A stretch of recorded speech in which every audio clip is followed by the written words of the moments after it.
E o silêncio da China em relação ao avanço das forças militares na costa da Venezuela?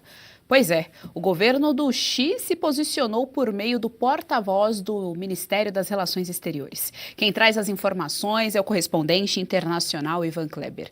Quer dizer que a ditadura chinesa pede que Trump leve paz à América Latina e ao Caribe? É o que a gente vai entender então agora. Boa tarde, Ivan Kleber. Seja muito bem-vindo ao Jornal da Oeste. Boa tarde.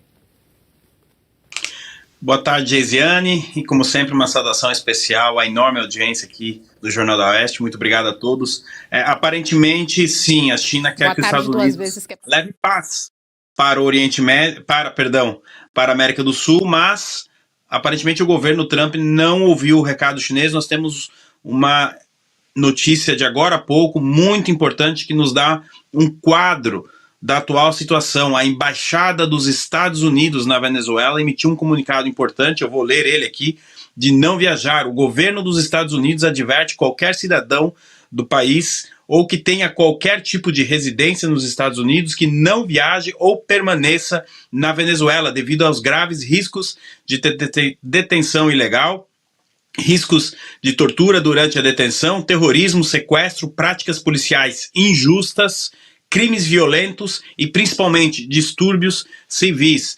Geisiane, um comunicado semelhante a esse por parte de uma embaixada americana a gente viu nos dias que antecederam os ataques de Israel ao Irã e depois do próprio ataque dos Estados Unidos às instalações nucleares do Irã. Isso demonstra aí como a coisa está escalando rapidamente. Nós temos informações e atualizações importantes aqui, tanto do campo militar quanto do campo diplomático. Começando justamente pelo campo diplomático, já que estamos falando da Embaixada dos Estados Unidos, a porta-voz do Ministério das Relações Exteriores da China se pronunciou sobre a crise na manhã desta quinta-feira e ela trouxe aqui o seguinte: Mao Ning declarou que a China se opõe a qualquer ação que viole os propósitos e princípios da Carta da ONU e a soberania e a segurança de um país.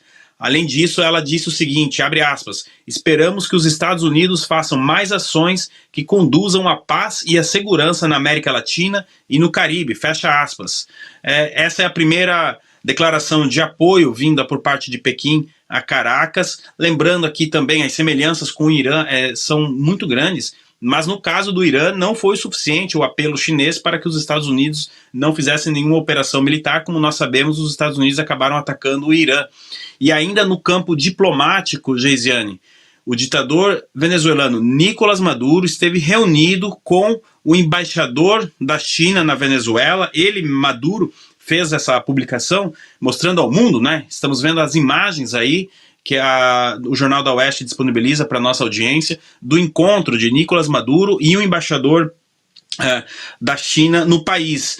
E ele ainda disse o seguinte, Nicolás Maduro publicou depois da reunião, abre aspas, a China é sem dúvida o país que lidera o mundo com o conceito de desenvolvimento humano, mas nós podemos antecipar, Geisiane, que dificilmente a conversa foi sobre desenvolvimento humano e sim Nicolás Maduro deve ter ido pedir algum apoio diplomático mais contundente por parte da China em relação a toda a questão militar envolvendo os Estados Unidos.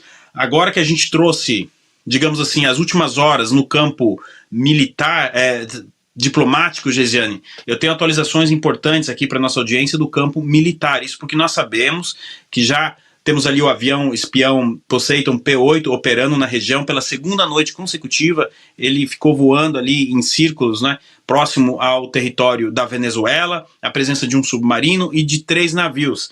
E hoje nós tivemos a confirmação de que os Estados Unidos estão enviando mais 3 navios para a região, o USS Santo Antônio, o USS Iwo Jima e também o USS Fort Lauderdale, além de 4.500 militares, incluindo 2.200 fuzileiros navais.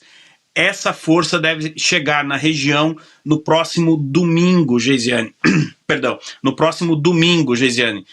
Totalizando aí 6 navios de guerra a partir de domingo na região, além desse avião que eu comentei, e de um submarino e desses fuzileiros navais. Realmente, a gente precisa, como a gente vem fazendo durante toda a semana, manter a sobriedade aqui e dizer à nossa audiência de que ninguém pode cravar que os Estados Unidos vá, de fato, realizar uma operação militar na Venezuela. Agora, as semelhanças com o movimento que a gente viu antes do ataque de Israel e Irã em junho são muito parecidas. Quando se trata de uma demonstração de força por parte dos Estados Unidos, a gente consegue perceber isso, mas aqui está indo além. Tem um custo você manter esses 6 navios ali operando, esse avião operando, um submarino, enfim, tudo isso tem um custo para o governo americano. Fazer isso só para demonstrar força, até porque o governo americano, você vai concordar comigo, Gesiane, não precisa demonstrar força depois do ataque realizado contra o Irã. Então, vai se criando aí realmente uma força naval muito importante dos Estados Unidos na região e, como podemos ver aí, o Nicolás Maduro pedindo ajuda para a China. Geisiane, espero ter trazido todas as atualizações aqui, notícia minuto a minuto, bastante coisa acontecendo no Mar do Caribe, viu? Você gostou desse conteúdo? Então compartilhe, dê o seu like, não se esqueça, viu? Aqui no canal da Revista Oeste tem muito mais.